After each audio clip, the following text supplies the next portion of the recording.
नमस्कार मित्रों, आज हम चर्चा करेंगे भगवद गीता के भक्ति योग की। हम देखते हैं कि ईश्वर की प्राप्ति के लिए कई तरीके हैं। भगवद गीता में ज्ञान योग के वर्णन किया गया, कर्म योग का वर्णन किया गया, भक्ति योग का वर्णन किया गया।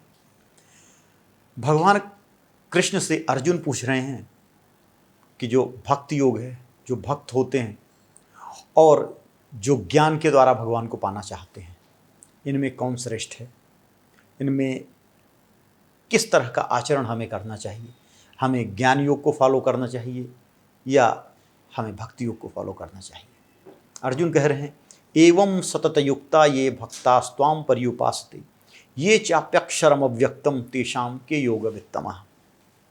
एवं सतत युक्ता ये भक्तास्त्वाम पर्युपासते, अर्थात ऐसे भक्त जो हमेशा आपकी उपासना करते हैं, आपकी भक्ति करते हैं, आपके भजन गाते हैं, आपके चिंतन में लगे रहते हैं, आपकी पूजा अर्चना करते हैं, नहलाते धुलाते हैं और आप में ही रमे रहते हैं, ऐसे भक्त अच्छे हैं ये। अथवा ऐसे हैं जो आपको अव्यक्त रूप में आपकी उपासना करते हैं, आपका ध्यान लगाते हैं, वो भक्त अच्छे हैं। हमें अगर ईश्वर प्राप्त करना हो तो किस तरह करना चाहिए? अर्जुन के प्रश्न का यही सार है। जीवन में व्यक्ति उत्तम प्राप्त करना चाहता है और उत्तम को प्राप्त करने के लिए दो तरीके होते हैं। सबसे पहला तरीका, और लोगों को अच्छा लगता है, भाई पढ़ाई करो, अंडरस्टैंडिंग को डेवलप करो। लेकिन अंडरस्टैंडिंग डेवलप हो सकती है? अंडरस्टैंडिंग कैसे डेवलप होगी? अंडरस्टैंडिंग तभी डेवलप होगी जब आप उसको प्रेम करोगे। आप लोगों ने देखा होगा बच्चों को किस तरह डेवलप करें, इसके लिए दो तरह की फिल्में बनी। पहली ये फिल्म बनी कि जो बच्चा करना चाहे वो उसको करने दो। फिल्म का कहानीकार, फिल्म का निर्देशक, फिल्म का एक्टर ये दिखाने की कोशिश कर रहा है एक फिल्म में कि हर बच्चे की अपनी इच्छा होती है, वो जीवन में क्या करना चाहता है, और जो करना चाहता है उसके लिए छोड़ दो उसे, उसका सपोर्ट करो और वो उच्चतम शिखर को प्राप्त कर लेगा। उसके बाद दूसरी फिल्म आती है, वही एक्टर होता है और वो उस फिल्म में ये दिखाता है कि बच्चे को मोटिवेट करो, बच्चे को प्रेशराइज भी करो और पूरी मेहनत लगाएगा बच्चा, बच्चे के साथ लग जाओ और तभी वो एक्सीलेंस देगा। ये दोनों परस्पर विरोधी बातें दिखाई देती हैं। एक तरफ तो ये कुछ कहा जा रहा है कि बच्चा जो करना चाहे वही करने दो, दूसरा ये कहा जा रहा है कि बच्चे को मोटिवेट करो, बच्चे के साथ लग जाओ, उसको प्रेशराइज भी करो और उसको जुनून भर दो उसमें। दोनों विरोधी बातें लगती हैं। इसी तरह से ये भी विरोधी बातें लगती हैं कि भाई भक्ति योग है, भक्ति करें या ज्ञान करें। हमेशा आपके जीवन में दो चीज़ें आएंगी जब आप कहीं भी जाओगे, कुछ भी करोगे। मन कुछ करने को कहेगा, आपके रिश्तेदार समाज कुछ करने को कहेंगे। आपको क्या करना है, क्या करना चाहिए? एक बच्चे के साथ भी क्या करना चाहिए? देखिए, जब तक आपको आस्था नहीं होगी, जब तक आपको प्रेम नहीं होगा, तब तक आप मेहनत नहीं कर पाओगे। आपने देखा होगा कि बच्चा कहीं पुलिस को अच्छा काम करते देखेगा, इन्फ्लुएंस हो जाएगा तो पुलिस वाला बनना चाहेगा। कुछ टाइम के बाद वो किसी वकील से इंप्रेस हो जाएगा तो वकील बनना चाहेगा। कभी वो किसी एक्टर से इंप्रेस हो जाएगा तो एक्टर बनना चाहेगा। बड़ा परिवर्तनशील है बच्चा। इसी तरह मनुष्य का मस्तिष्क भी बच्चे की तरह है, वो भी बड़ा परिवर्तनशील है। कभी यहाँ दिल लगा बैठेगा, कभी वहाँ दिल लगा बैठेगा, कभी कहीं दिल लगा बैठेगा, कभी कुछ करने का मन हो जाएगा, कभी कुछ करने का मन हो जाएगा। और कभी कभी कुछ करने से या इच्छाओं से आपको लक्ष्य की प्राप्ति नहीं होती। अगर इच्छा करने से, सपने देखने से, केवल सपने देख लेने से सपने सच होने लगें तो ये बड़ा आसान काम हो जाए। कठिन मेहनत करनी पड़ती है, लेकिन कठिन मेहनत बुद्धि नहीं करवा सकती। बुद्धि की कठिन मेहनत आपको तोड़ देती है, आपको अंदर से तोड़ देती है। एक समय के बाद शरीर साथ देना बंद कर देता है। अगर आप फिजिकल वर्क ज़्यादा करते हो तो आप फिजिकली इंजर्ड हो जाओगे, अगर मेंटल वर्क ज़्यादा करते हो तो मेंटली इंजर्ड हो जाओगे। इसलिए जिससे जो काम करना हो, आपको जो भी काम करना हो, सबसे पहले उससे प्रेम करो, उसके प्रति भक्ति होनी चाहिए, उसके प्रति श्रद्धा होनी चाहिए। कहा गया है ना, श्रद्धावान लभते ज्ञानम तत्पर संयतेन्द्रिय। अगर ज्ञान प्राप्त करना है तो सबसे पहले आस्थावान बनो, श्रद्धा रखो। जो वैज्ञानिक है वो अगर एक्सपेरिमेंट कुछ करता है तो कुछ प्री कंडीशंस मांगता है, उपकरण रखता है, उन उपकरणों पे मानता है कि ये उपकरण ये कार्य करेगा, ये उपकरण ये कार्य करेगा। कुछ कैलकुलेशन करता है, मानता है ये कैलकुलेशन करूँगा। तो कुछ प्री कंडीशंस है, कुछ आस्था, कुछ श्रद्धा आपको रखनी है, उसके बाद जीवन में आगे बढ़ना है। इसी तरह से जो भगवत प्राप्ति करना चाहते हैं उनके लिए कि सबसे पहले वो प्रभु के ऊपर आस्था रखें, विश्वास रखें, भक्ति रखें, प्रेम रखें। क्योंकि बुद्धि बड़ी ही विचलनशील है। जो व्यक्ति केवल तर्कों में जीता है वो कहीं भी जा सकता है। अगर आपसे बड़ा तार्किक है तो वो एक पक्ष को भी सिद्ध कर देगा और साइमल्टेनियसली दूसरे पक्ष को भी सिद्ध कर देगा। इसलिए बुद्धिमान व्यक्ति ज़्यादा धोखे खाता है बशर्ते विश्वासी व्यक्ति के।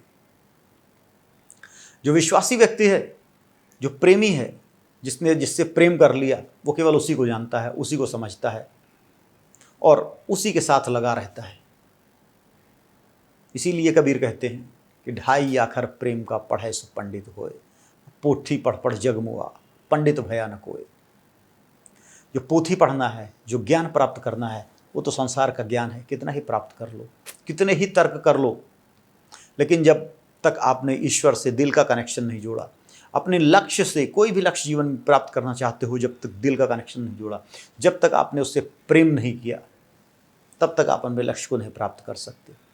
अगर कोई व्यक्ति पढ़ाई के क्षेत्र में करना चाहता है तो उसे उन किताबों से प्रेम करना होगा, उसे उस पढ़ाई से प्रेम करना होगा।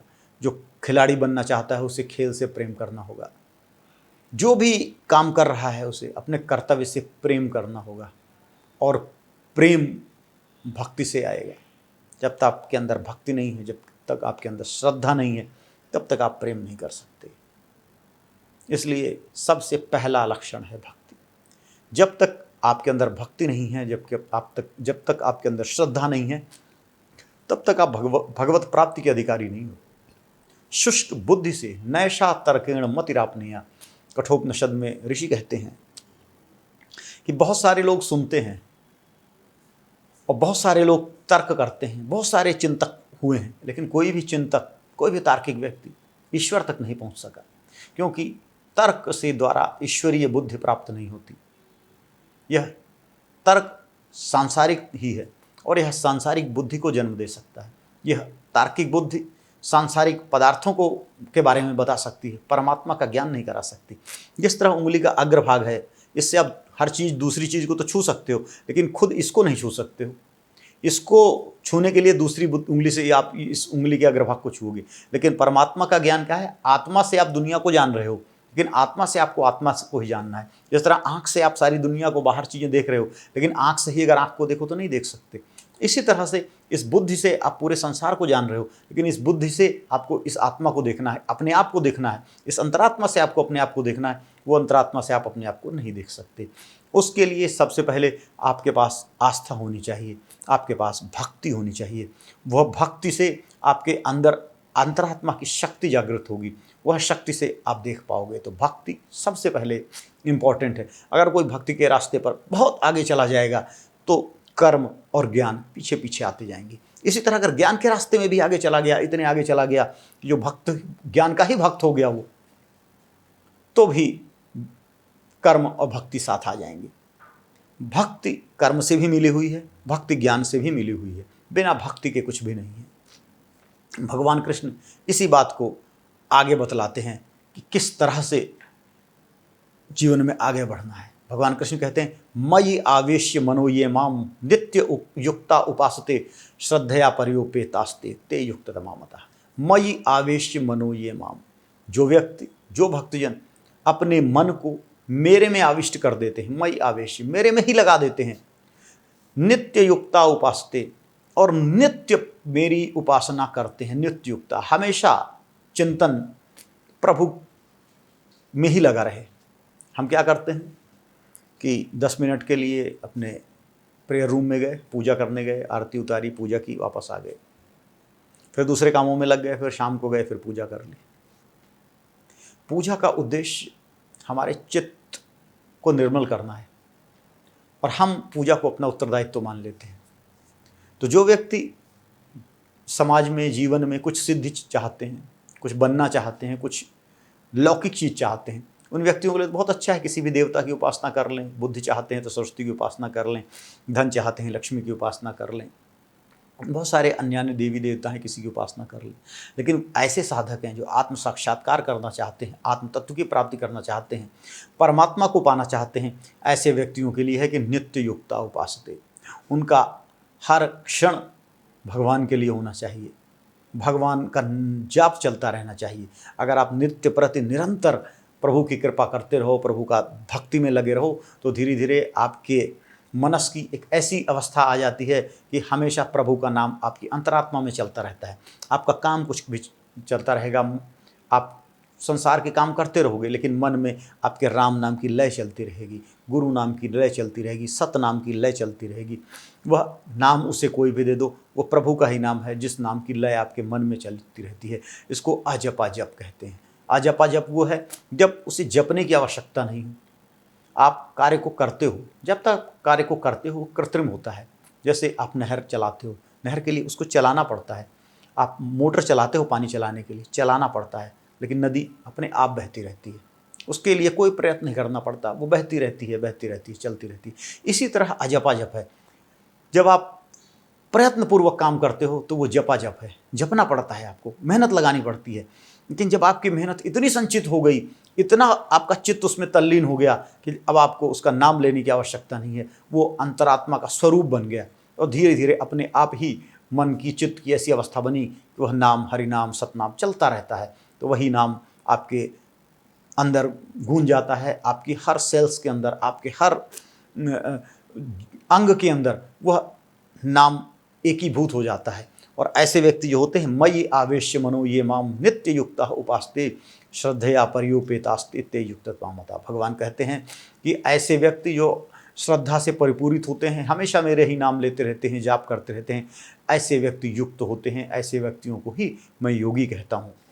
तो ये भगवान कृष्ण का ने योगी बतलाया कि जो भक्ति मार्ग है, उस भक्ति मार्ग में किस तरह व्यक्ति चलकर अपने आत्मा का साक्षात्कार कर सकता है, आत्मस्वरूप को पा सकता है, और किस तरह व्यक्ति भगवान का नाम लेते हुए ही, भक्ति करता हुआ ही अजपा जप के रूप में अपनी मानसिक शक्तियों को पहले तो जागृत करता है। धीरे धीरे जिस तरह से आप एक दर्पण है जिसमें आपकी प्रतिकृति दिखाई नहीं दे रही है, जिसमें आपका चित्र दिखाई नहीं दे रहा है क्योंकि उसमें गंदगी पड़ी हुई है, लेकिन जब आप कपड़े से उसको साफ कर देते हो तो आपका चित्र दिख जाता है। उसी तरह से जब आपके चित्त का मैल है, ये जब आप भगवान के नाम का जाप करते हो, 24 घंटे भगवान का ही नाम आपके चित्त में चलता रहता है, तो जितनी बुराइयाँ हैं, जितने दुर्गुण हैं, चित्त में जितनी भी तरह की वासनाएं चिपकी हुई हैं, ये नाम उन सारी उसको चित्त की विकृतियों को मिटा देता है, जैसे डस्टर धूल को मिटा देता है, और तब परमात्मा आपके अंदर प्रकाशित हो जाता है और आप अनायासी योगी हो जाते हो। ये भगवान कृष्ण भगवद गीता में बतला रहे हैं। हरि ओम तत्सत।